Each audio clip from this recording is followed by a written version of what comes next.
Ini kisah Amir Al-Mahdi dari Libya. Dia ditawarkan menunaikan haji tahun ni. Tapi setibanya di airport, pasportnya bermasalah. Flight terakhir haji dah nak berlepas. Amir ditinggalkan. Staf airport berkata, "Mungkin haji tahun ini bukan rezeki kamu." tapi Amir jawab, "Kun fayakun. Kalau Allah kehendaki, aku akan pergi juga."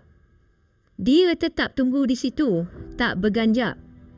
Tiba-tiba, flight yang dah berlepas tadi alami masalah teknikal dan berpatah balik. Tapi, kapten tak benarkan sesiapa pun keluar. Flight itu berlepas semula dan sekali lagi alami masalah berbeza. Kali ini, kapten sedar sesuatu. Dia umum, Flight ini tidak akan berlepas selagi Amir tidak turut serta. Allahu Akbar. Amir akhirnya naik flight itu. Dengan senyuman dan penuh syukur, dia pun berangkat menunaikan haji tahun 2025.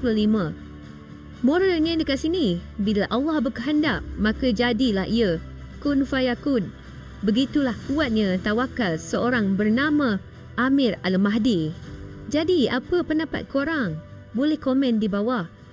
Jangan lupa untuk subscribe.